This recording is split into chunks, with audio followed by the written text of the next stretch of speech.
I'm not sure the efficacy of those giant lecture classes. I mean, maybe, I don't know, there's points honestly where I'm like, is the actual goal of this course, like the unstated goal of this course, kind of like indoctrination to the university system? Like, you will sit there silently, you will absorb information, you will repeat it on a test, you will, right? Like, these, and like, if we don't value those anymore, why the hell are we still behaving this way, right? Like, why, right? Like, so, but I mean, change will be slow and but yeah, it's hard to do this, but then again, not impossible. Like, I think it's still about like asking them real questions, building in real experiences. I'm going to try to really use, but not just use, like empower my TAs a bit more. They're all smart grad students with their own opinions, and they know they're better at some of this theory than I am. I'm like, oh, Foucault, right?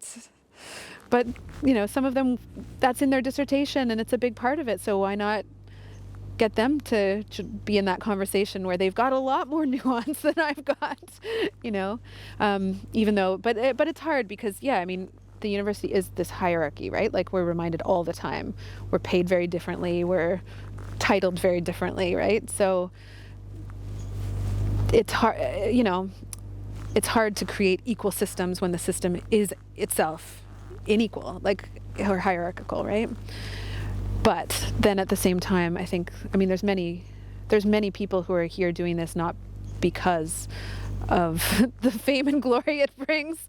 So you can, count on that, that actually most people are here for real collaborative reasons, I think.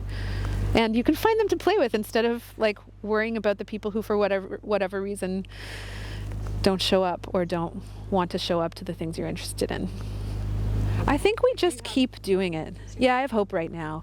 I don't know. I feel we just keep doing it. I mean, that's the only way. We just keep doing it. And also that they don't get to tell us, they don't, they are making a lot of mistakes, but if they don't want our opinion on how to fix them, so okay, I'll just go over here and do something more awesome. But I don't understand. So I get frustrated sometimes too, because I don't understand why you could persist in being so kind of blind and cruel and hierarchical when you don't need to be. You have the option to not be, actually. And right now, don't you? I feel like in the messaging of the university, it's this very weird feeling like we're supposed to not be gracious, we're supposed to not be compassionate, when it's that is a complete mismatch from how I feel. That's diametrical opposite, right? Even that stupid Zoom bombing harassment thing I had, which was pretty unpleasant. Then in the week that before I had to see them again, I decided to try, yes, it's being dealt with in some way that I'm not involved in, thankfully. But I also wanted to preserve the possibility that actually it was kind of a just bad joke, right? These are kids. They're lost kids who've been alone too long in their basement or wherever they are, thinking they're funny. Kind of with a real question, right? That's also one of the things where I was oh, they were yelling that because they thought those were women. They were actually male bodhisattvas. They were making a joke, kind of, and then it got out of hand, and then somebody else picked it up. But there's an innocent question here too, right? Which is I don't understand what I'm seeing, and I should address that, right?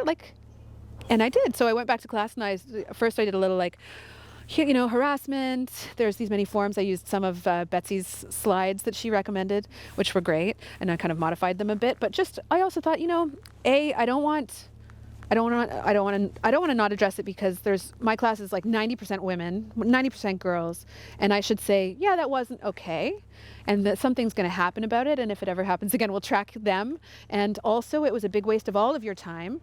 But also, none of you need to accept or normalize anymore that we are just going to let all boys lash out at all women all the time, endlessly. It's not okay, right? Definitely not okay. And when it happens, if it happens to you in your lives, which it will, because it's actually happening to all women all the time, it's okay to say it's not okay, right? To call it out. And yet, maybe we also have a question here of like, I was showing you some paintings and they were really weird compared to things you've never seen anything like this. We live in Canada in 2022. These paintings were made in Tibet in 1340. They're very different than anything you've seen. And you were making assumptions and I didn't have time to, or I didn't adequately explain what you could see differently here. So there's nothing actually sexual going on, even though there are exposed body parts.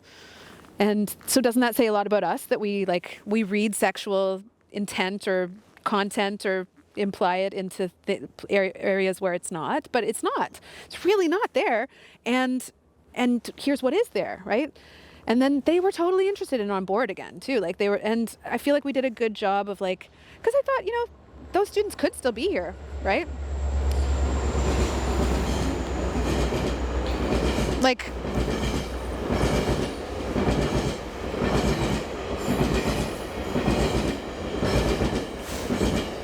just like with our kids, I feel like once you tell someone you are this bad thing, it's a really damaging message, right? So I wanted to make sure I framed it as this behavior was off the mark for these reasons, but